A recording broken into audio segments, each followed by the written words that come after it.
Welcome to another edition of Answers for the Family. I'm your host, Alan Cardoza, and each week this show will bring on special guests that can inspire, educate, and in some cases entertain, while bringing answers and options to making our lives happier, healthier, and more successful. Answers for the Family will address many ways of creating greater health, joy, and love for you and your family. We will introduce you to top professionals and talented authors who are working to make this world a better place for all of us. Now, I would really appreciate it if you could all do me a huge favor. Please forward at least one of our shows to your social media group and to someone you know who can benefit from today's subject. And I guarantee you, we all know somebody that can benefit from today's subject. And this is just one powerful way that we can make a positive difference together. Now, before we get to our guest, I want you to know that I am truly grateful to all of you that take your precious time to listen to this show, and especially those who send in questions, comments, reviews, and suggestions, because remember, this show exists for you. Now, if you haven't gotten a copy of our free The Attitude of Gratitude Journal yet, please go to our website at answersforthefamily.com and download a copy. Give it 21 days and comment on whatever platform you listen to us on, what focusing on gratitude has meant for you and your family. Now, a quote, although not from the journal, it is from our guest today, is, "It is not giving children more that spoils them. It is giving them more just to avoid confrontation." So with that, our topic today is also the title of our guest's new book, Children Are From Heaven, Positive Parenting Skills for Raising Cooperative, Confident, and Compassionate Children. Now, I copied a couple of the reviews I found while I was researching the book, one of which said, "This is the single best parenting book I have ever read." Another one said, "I wish someone had given me this book when I had my first child." So with that, our guest, Dr. John Gray, he is the author of the most well-known and trusted relationship book of all time. It's called Men Are From Mars, Women Are From Venus. USA Today listed his book as one of the top 10 most influential books in the last quarter century. In hardback, it was the #1 best-selling book of the 90s. So John has written over 20 books, many of which are translated into approximately 45 languages in more than 100 countries. His Mars-Venus book series has forever changed the way men and women view their relationships. Now, I have read many of John's books myself, and I've been to one of his retreats, and he helps men and women better understand and respect their differences in both personal and professional relationships. His approach combines specific communication techniques with healthy nutrition choices that create the brain-body chemistry for lasting health, happiness, and romance. The John has appeared repeatedly on Oprah as well as Dr. Oz Show, Today, CBS This Morning, Good Morning America, and many others. He's been profiled in Time, Forbes, USA Today, and People magazines. And he was also the subject of a 3-hour TV special hosted by Barbara Walters. He is an avid follower of his own health and relationship advice, as I am as well. So, John, it is great to have you back on Answers for the Family. Thank you. It's a real pleasure. Thank you. You know, with all the wisdom that you have brought us about relationships, I'm so happy that you have decided to write a book on parenting. So what inspired you to write Children Are From Heaven? Well, certainly I see how children today, or maybe we could say, are spoiled. There's this sense of entitlement, this sense of oversensitivity. That's one aspect of it, but parents are struggling with their kids. As you said in the introduction, sometimes we give our children too much to avoid arguments. I love that quote. I didn't realize it was from my book. So, but it's definitely aligned with my message, is that we really, a lot of us grew up and we didn't get what we needed. And so then the therapeutic community makes us aware that, well, we need this, we need this, we need this. And many of us as parents, we want to give our children everything we think they need. And part of what they also need is boundaries. They need to experience that they can't have everything they want when they want it. That's very, very important. A big lesson in life to learn is that even if you don't get everything you want when you want it, you can still be happy.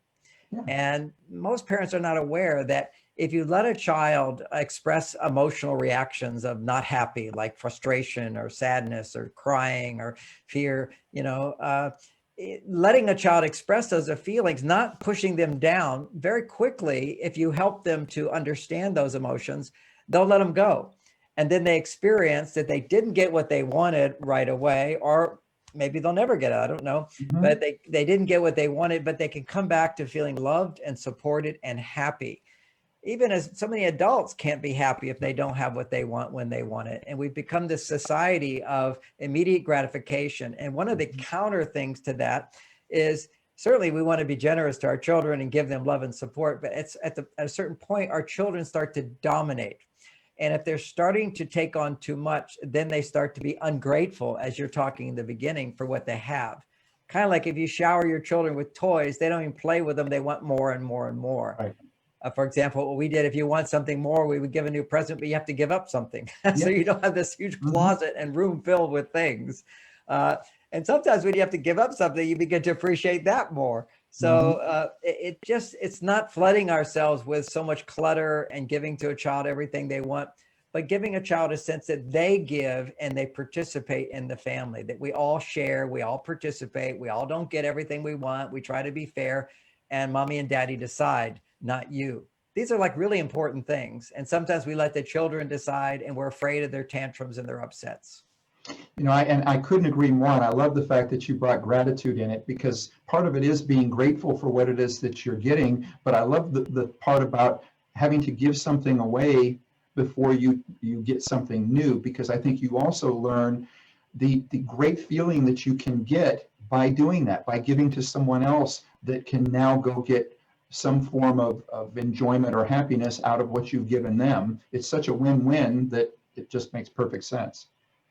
Yeah, there's a lot of dynamics to our children today, and often the children are not obeying their parents. Now, I'm not like a soldier saying, you will be happy and you will do what I say. Not, there's a permission of authenticity to be in touch with your feelings, but they can't run everything. That's very, very important. But often parents, mothers particularly, will say, my kids are not listening. My kids are not listening.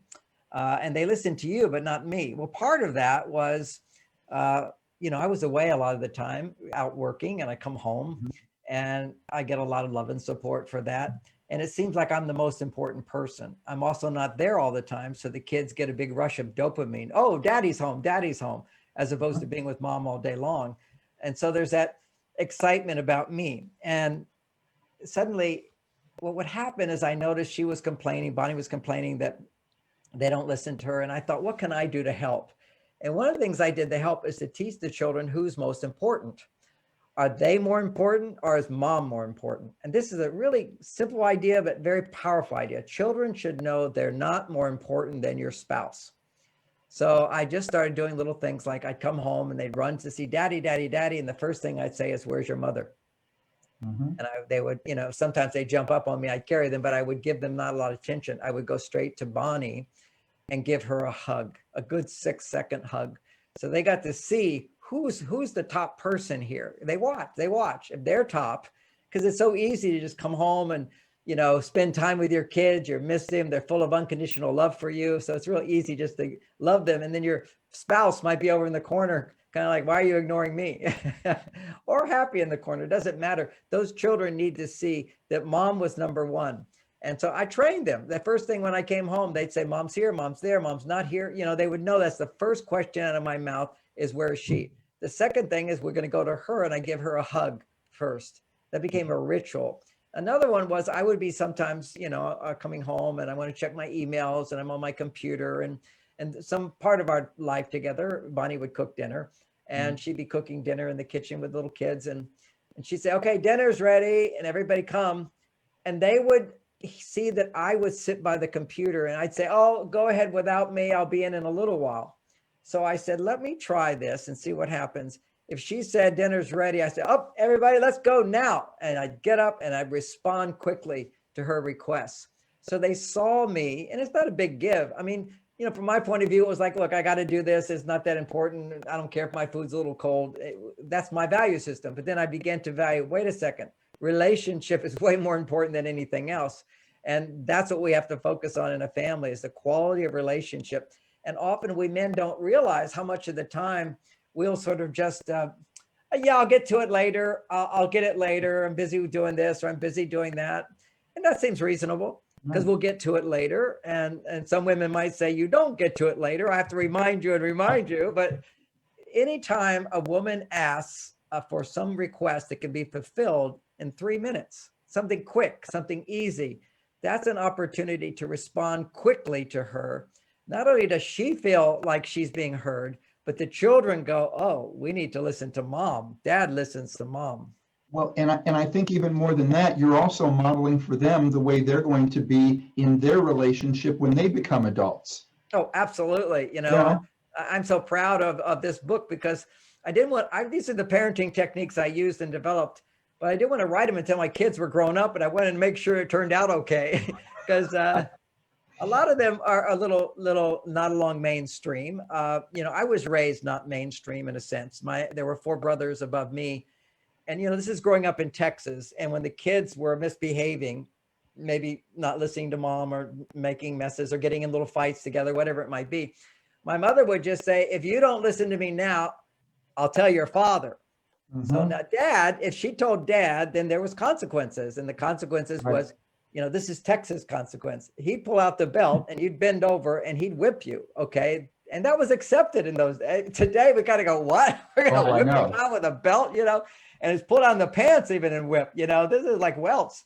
So you definitely behave, because if she said, I'll tell your father, you go, I'll change. And so that's called discipline with punishment. And yet what happened is it didn't seem to work in the long run. The kids just kept having problems with the kids before me. And then when I came along, my mother said to my dad, let's try a different style of parenting. And he said, okay, because, one of the brothers, it was like, he became a double Ph.D. at Stanford, but had troubles in his marriage later in life. And he ended up having to go to military school because he was blowing up buildings with nitroglycerin, practicing building rockets, So this was like, they figured, okay, we got to do something different with Johnny. And so that's where my mother came in and said, let's try not punishing him. Let's just try just talking to him about stuff. And so I was raised without punishment, and I raised my children without punishment, and they've done great. And, if you don't punish your children, how do you get them to control? I'm going to tell your father, what are you going to do when they're out of control? Communication. You can use communication skills, but there's a lot to it. It's a whole system, which we can talk about. Well, but why do you think parents in our society kind of naturally tend towards this negative approach before the positive ones? In other words, they have to go through those negative ones first and then get tired of it before they go, maybe we should try something different. How much of society, how much of this is being given to us by society? How much is the negativity that's placed out there that we're having to deal with? Let me say there's a range of extremes here, okay? Sometimes you have to clarify things with extremes. So one Oprah show I watched a long time ago, I used to do a lot of Oprah shows, and I was her coach. And there was a show she did on death row inmates talking to their mothers. Okay, how were they raised? And one mother said, Oprah, I did everything to knock some sense into him. Truly, if you go to my house, you can see there's a wall that's red from the blood of my hitting his head on the wall. I'm going to knock some sense into you. So that's brain damage.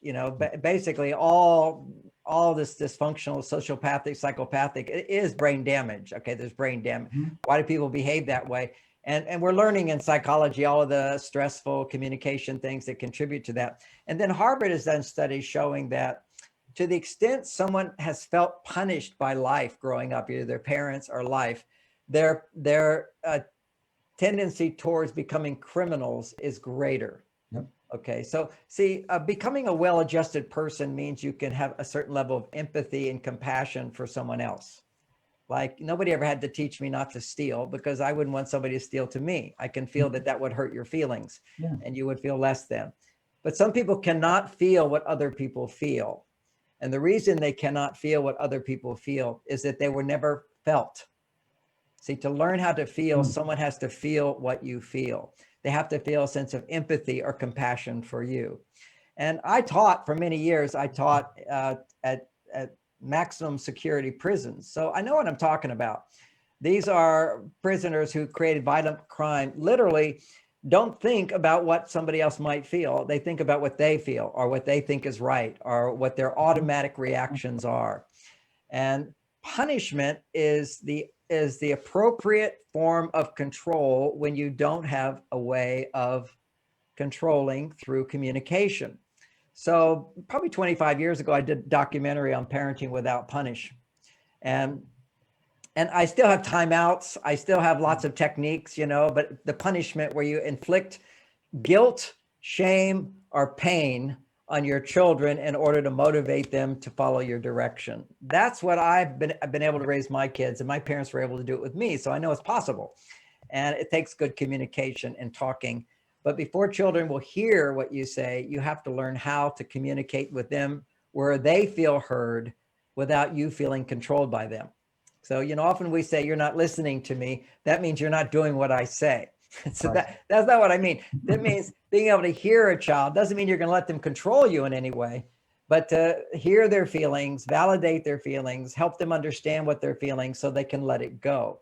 And that's the amazing thing we now know is with all the years of counseling and therapy, there's a growing knowledge that when people have stress and upset emotions, that first of all, they can't think clearly. Second of all, they can't change behavior. They tend to be stuck in routines, ruts of the brain. And if they can understand, if they can bring those feelings out and talk about them in a way that makes sense to them, if it's negative, the brain will let it go.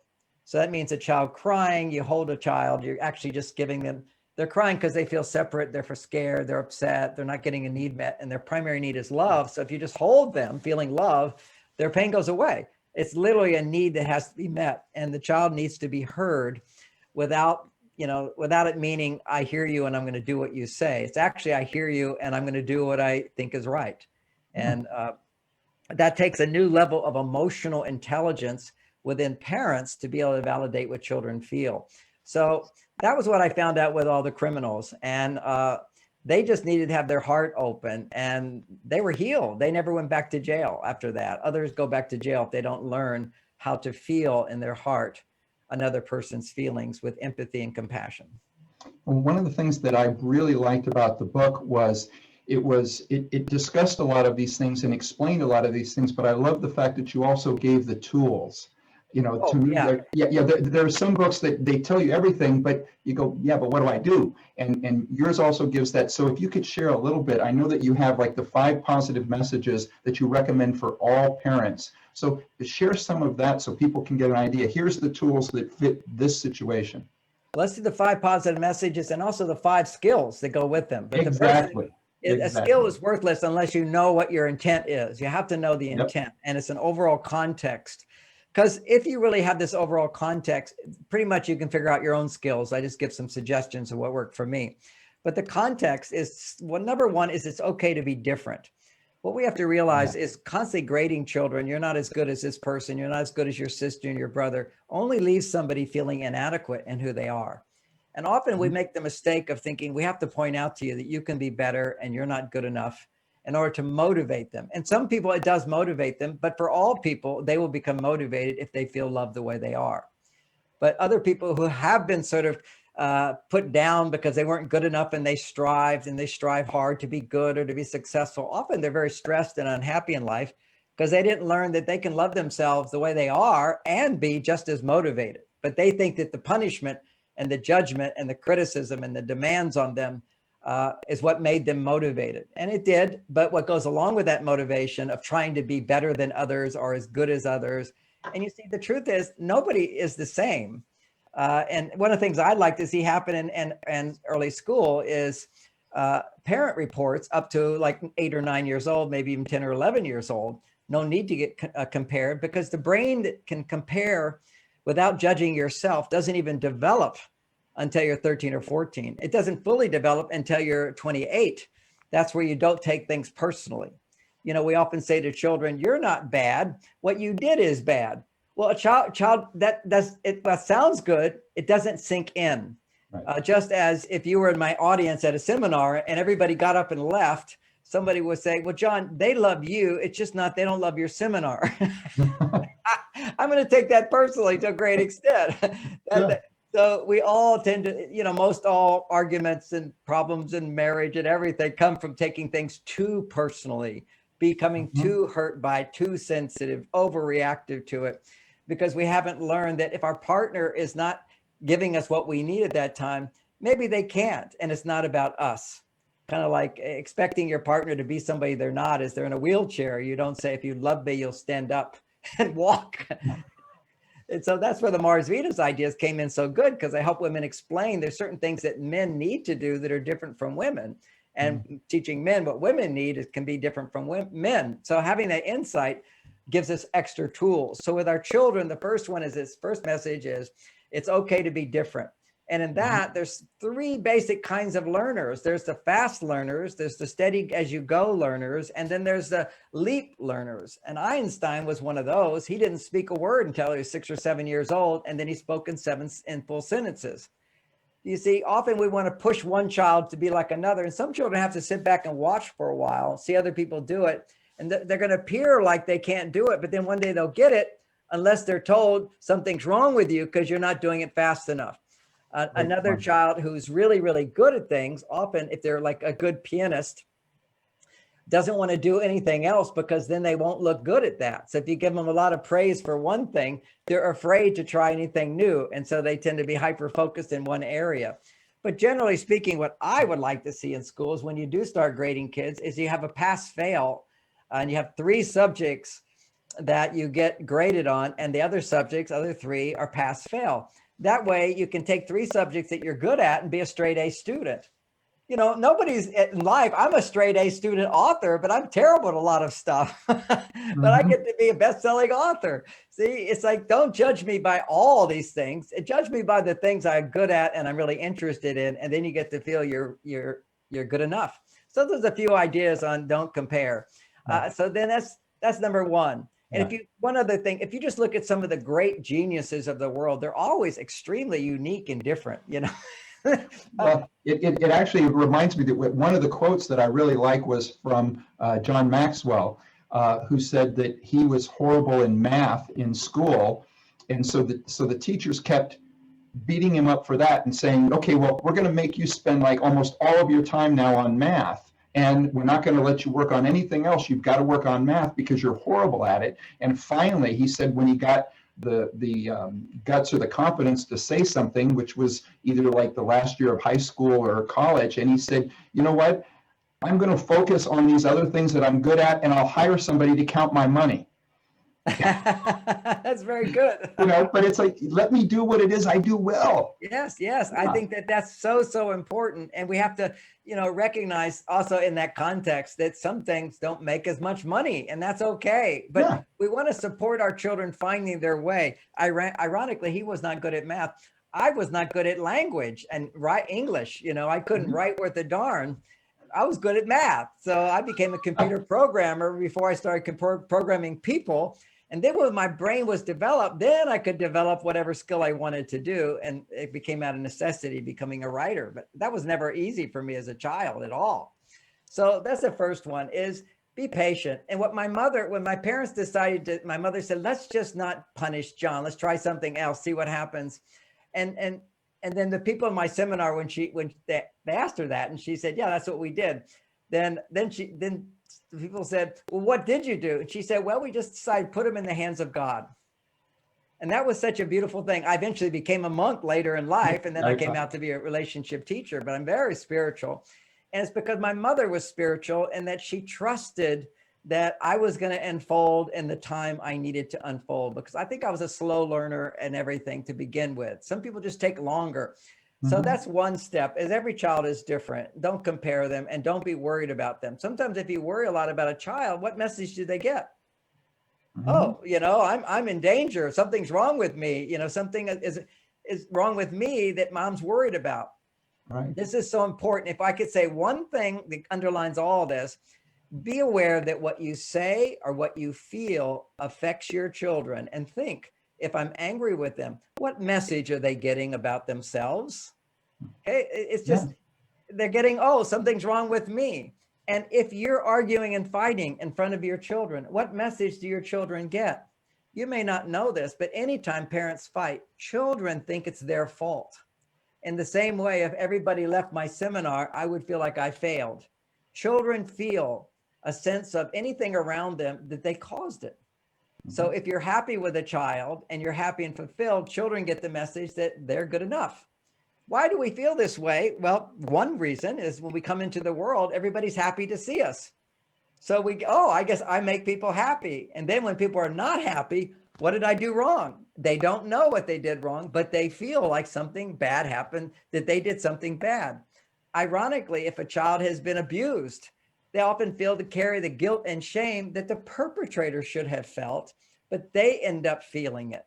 This is the weirdest thing. So this is just how our monkey brain or childlike brain reacts to things. When we don't get things that we want, we tend to feel we are unworthy unless we get heard and we get understood with love and compassion and promises and support and apologies. So this is all about comparing. First message. We want to be aware of the messages we're sending to children, and we don't want to have compare them, that they are unique and different and lovable just the way they are, and we all become better and better as we unfold. Second message, very important message, is it's okay to make mistakes. You see, that's why the whole punishment thing is so mixed up, is that we have this, when you punish a child, you get mad at a child, you go in your room, I'm really upset with you, and you should go in there. First of all, as a parent, what you're doing is using negativity to control.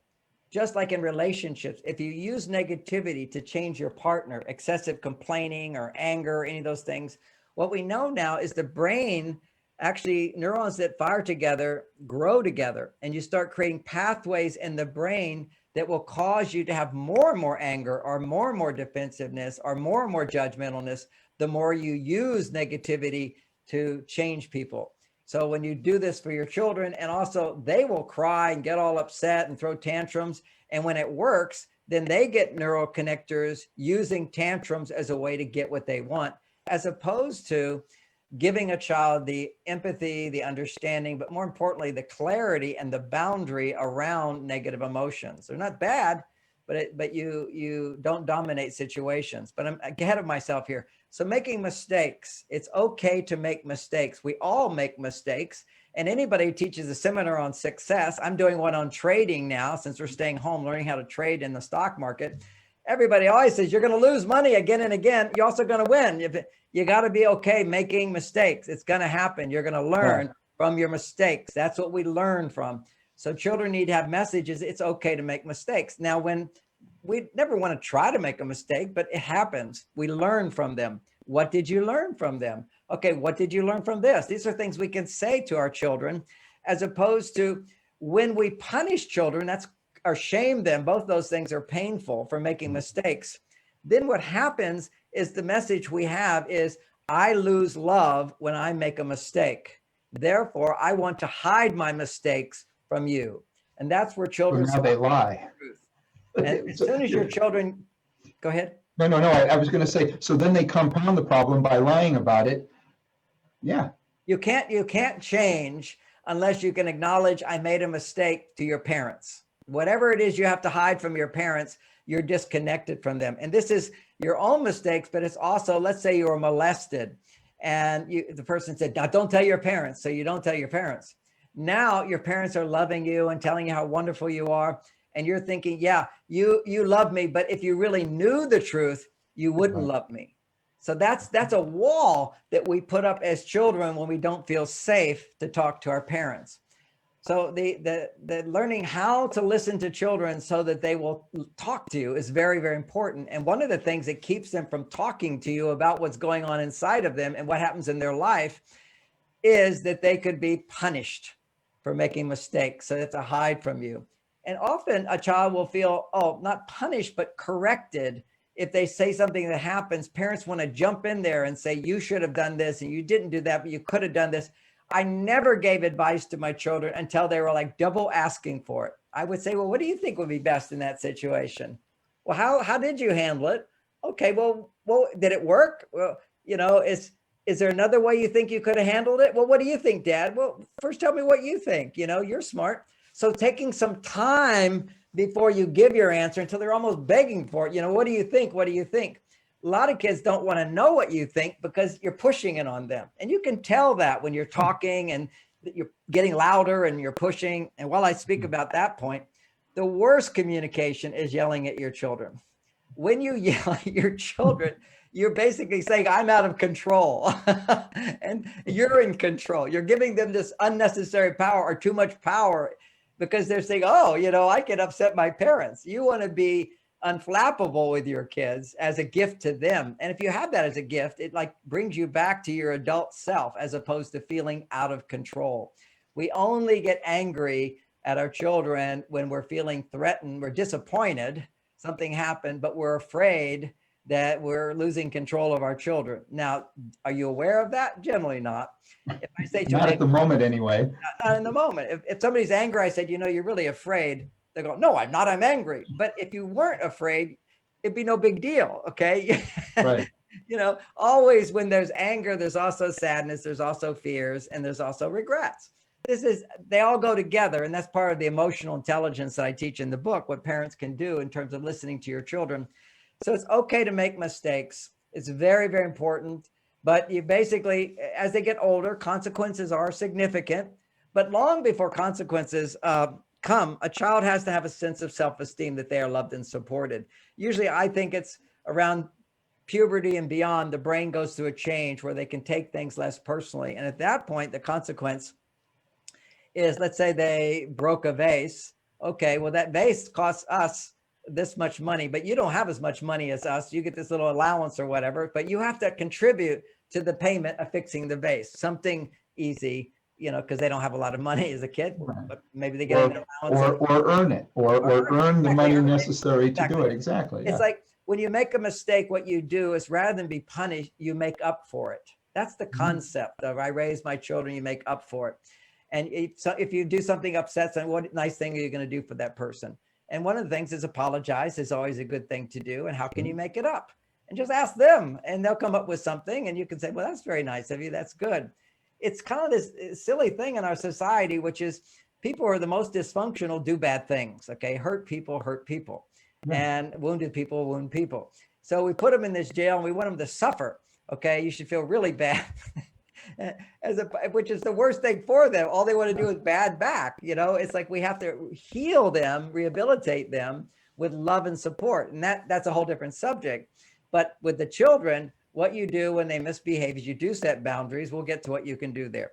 So the next one is, let's say you got a 15-year-old and you say, okay, you're supposed to be home by 11 o'clock and they come home at 12 o'clock. Well, there has to be a consequence. Is the consequence you're grounded for a week? No, I don't believe in grounding, but I believe in a timeout. I do believe in timeouts, but they don't have to be this big timeout of weeks. I remember my dad grounded me. He did ground me one time. And I said, you can't ground me because I wasn't used to being punished. And he says, I sure can. I said, no, you can't. He said, yes, I can. That's 2 weeks. I said, so what? You still can't ground me. He said, that's a month. Well, then it's a year. I said, yeah, then it's forever. So now what control do you have over me? It's a losing proposition to use threat to control your children as opposed to these skills. So the skill is hearing and then requesting and then controlling and commanding. That's another skill we'll get to. But the 5 messages is it's okay to be different. It's okay to make mistakes.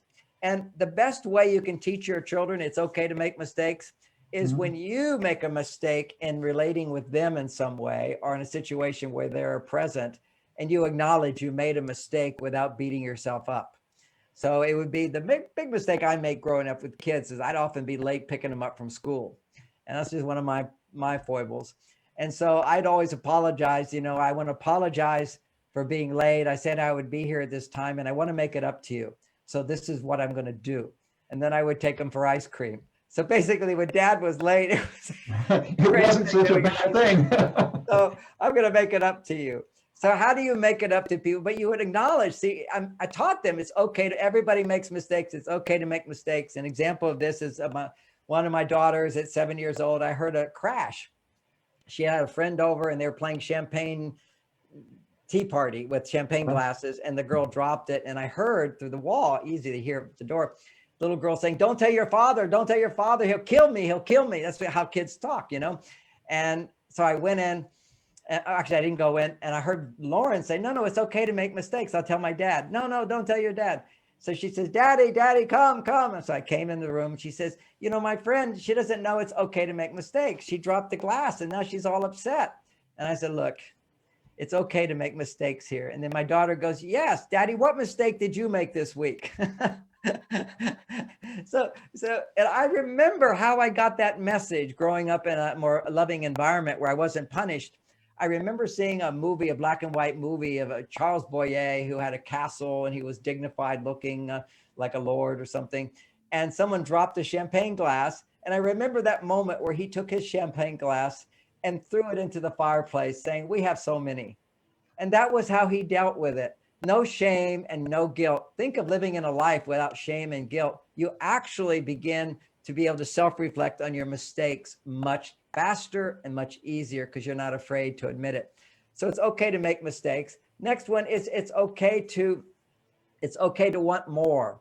Okay, often we make our children feel guilty for wanting more or taking more. And as opposed to, you know, the child's wanting all of the pie, you know, eating the pie, or you find out they want the pie. You go, oh, you know, I sometimes would like to eat the pie too. You know, we always want what we want, but we have to remember that we're a family and we share things together. If we all get the pie, you get this much, I get this much, I get this much. And this is a magic phrase I do with my kids again and again when, you know, when they're taking turns, they're doing something and one's hogging it. You know, it's just, now let's hold on. Now you get it for 1 minute, then she gets it for 1 minute, and then you get it for 1 minute, she gets it. We're going to go back and forth because what we do as a family is to share. They just need to be reminded of that because they're like little monkeys. They haven't developed the brain yet of human. So you just have to, this is what we do as a family. Now you get 3 minutes here and 3 minutes here. It's over.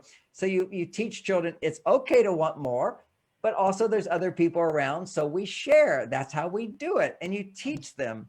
Okay, so it's okay to want more. And the third thing, if you give your children permission, it's okay to make mistakes. They love the way they are, and it's okay to want more. They're going to want more, okay? They're going to, wow. Now, I want you to know, historically, children were never allowed to want more, and people were not allowed to want more, because throughout time, most of the religions say, do not want more. Be happy with what you have. Kind of like be grateful for what you have. That's a super great message, but it's also still okay to want more. They're not contradictory, but people think they are. Well, if I want more, it means I'm dissatisfied with what I have. And it doesn't mean that. The nature of life is to want more. And so you can be grateful for what you have and then want more. But when you feel an abundance of what you have, wanting more is not demanding more. It's not, you know, threatening people. If I don't get more, I'm going to be unhappy. If I don't get more, I'm going to not love you. No, it's basically, yeah, let's see what more we can do. So children will want more. It gives you passion. It gives you aliveness. It gives you your unique abilities come forth. But at the same time, it brings up a lot of tantrums, okay? Because what are tantrums about and what are unhappy feelings about? Half of them are, I want something and I'm not getting it.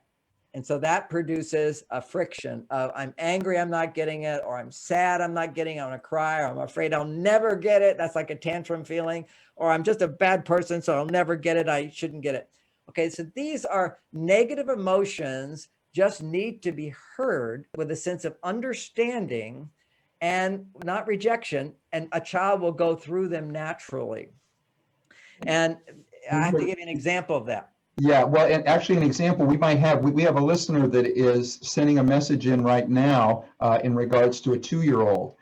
So this may tie right into it. This one says, my daughter has a 2-year-old tyrant on her hands, and she gets very upset with me when I give her advice. The only time I can have a phone conversation with her is when they are in the car napping. I read the contents of your book on Amazon before I purchased 2 copies, one for myself and one for my daughter. It says the chapter titles are amazing. This book touches everything. I can't wait for the copies to arrive. And it says, How would you suggest I try to communicate with my daughter to give her some of the tools I think that she could use with her 2-year-old? Well, just she got the book. That's the best you can do. Yeah, that was what I was Can't give thinking too. advice to your children when they're not asking for it. And Yeah. that's the same thing I'm saying over and over and over is how to listen so your children will want to listen to you.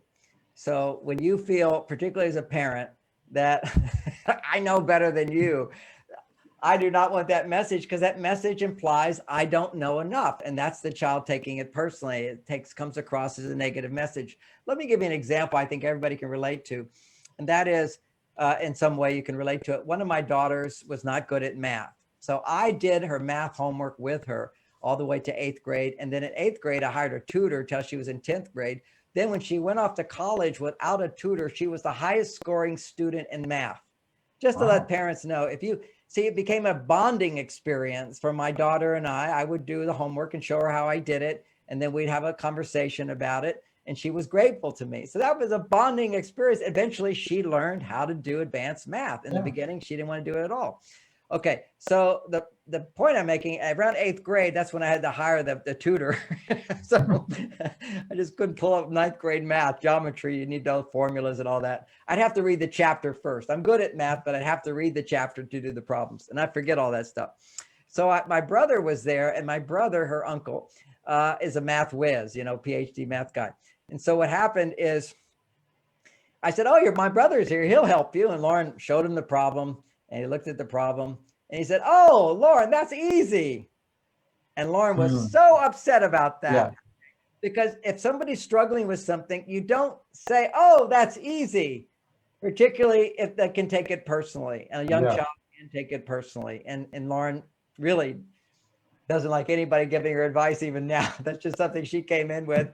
And I also learned with this child, listen more and give less advice. And then they come up with their own ideas, which are brilliant. She's more brilliant than I am in terms of all these things I teach. She's better, but it's taken her a lifetime of having a role model and then being able to figure it out and add more ideas. So that's the idea there is if your children aren't listening to you, stop trying to give them advice. And sometimes you can hand them a book and say, this has been helpful to me. Maybe it would be helpful to you.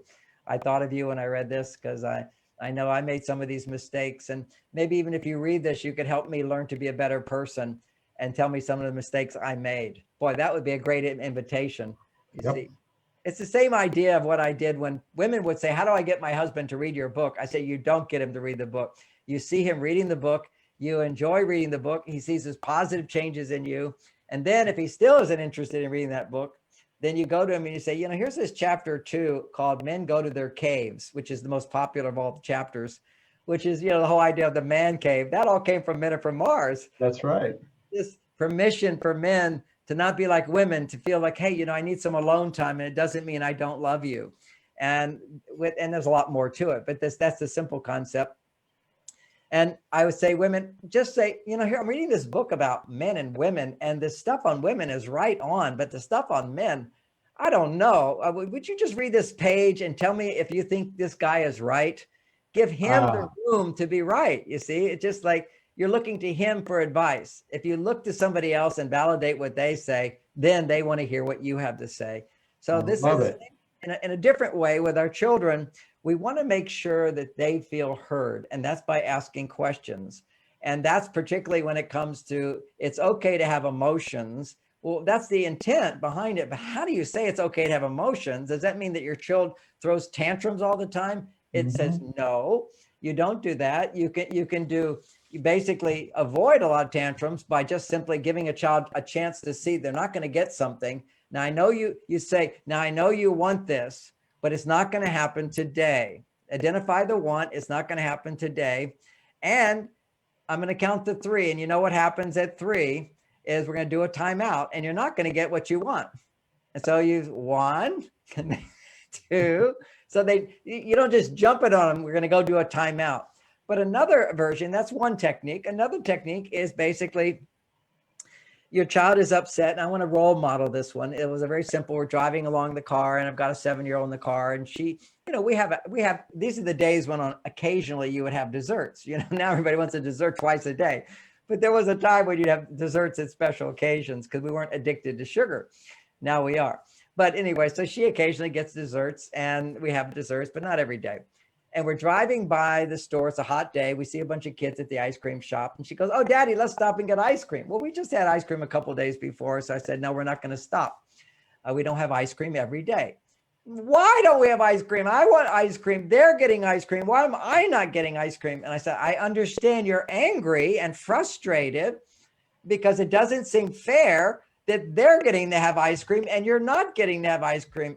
And for a second, she goes, "Yeah." Now, why she calmed down is for a moment, she felt, oh, he understands. Because often I feel heard. Often children are upset because simply they think you don't understand how important this is to me. Because so many of the times we're happy to give them things that are appropriate. Yeah. So they live in a world my parents want to give to me. So if they're not giving to me, they must not understand what I feel. So you go, "I understand, but we're still not getting the ice cream." What? And now she goes to the second level of emotion, which is tears and sadness and disappointment. What? I want the ice cream. They get the ice cream. I don't get the ice cream. And now the tears are coming out. Yeah, I pulled over the car to go through this. It would just take a few minutes. And I said, I know. It's very disappointing. You see, this is helping them understand their emotions.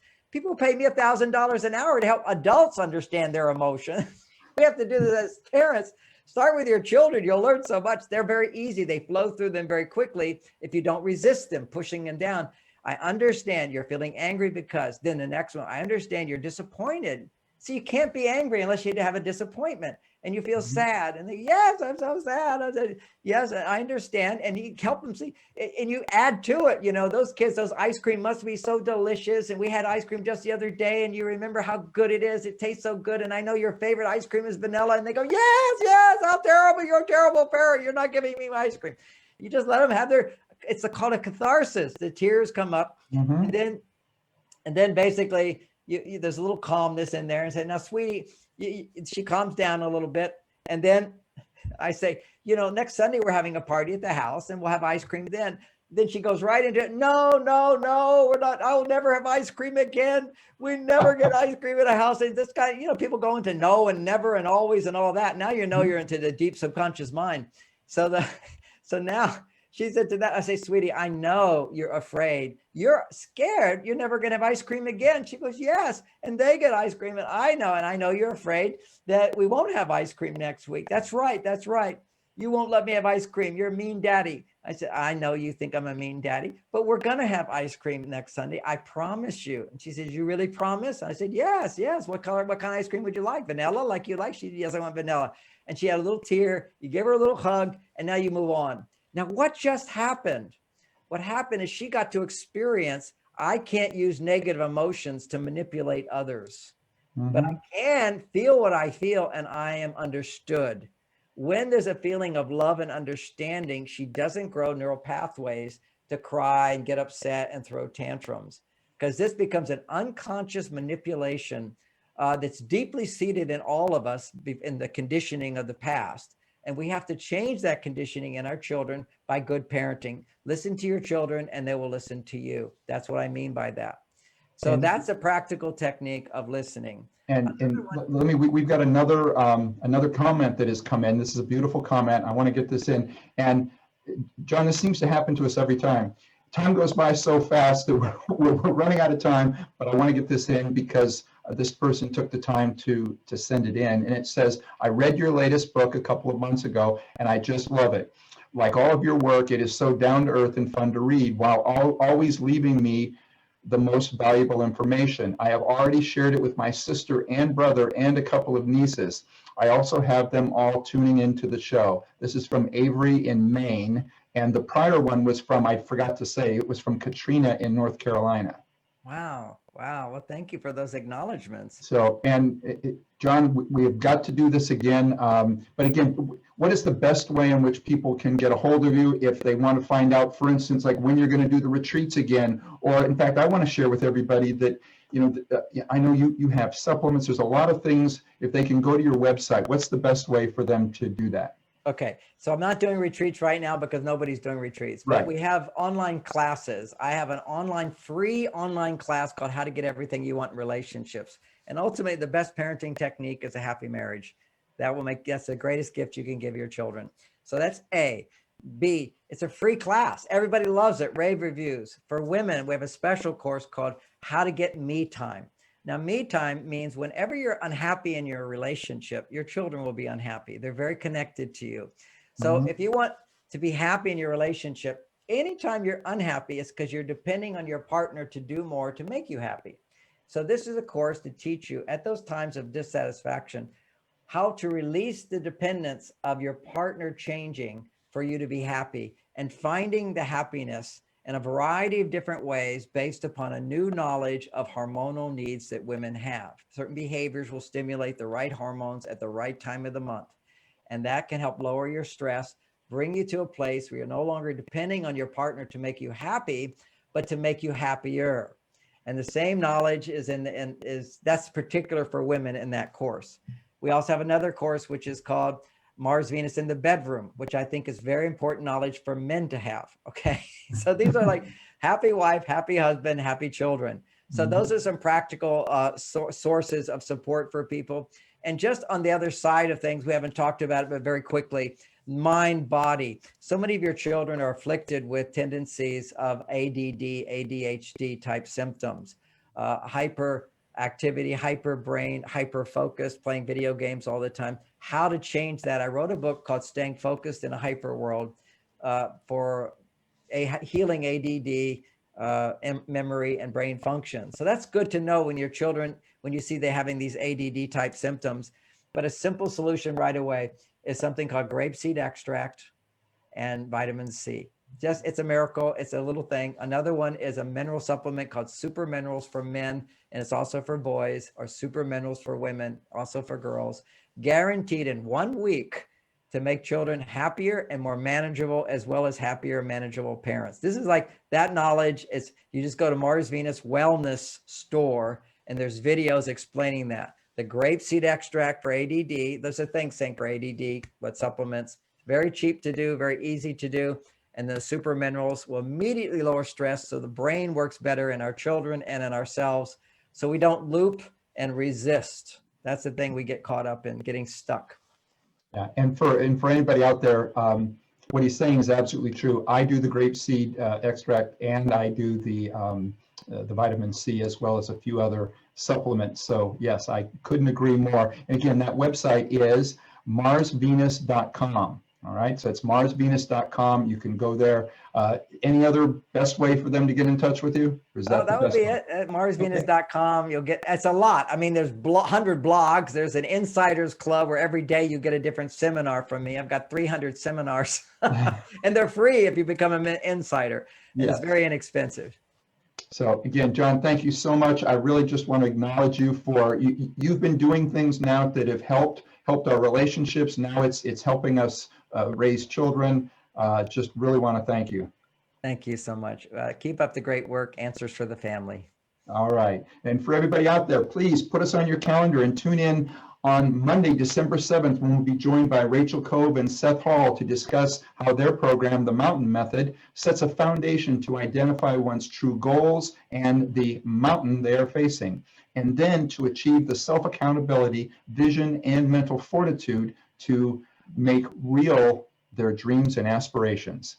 So for everybody out there, be good human beings, and be with us again next week on Answers for the Family.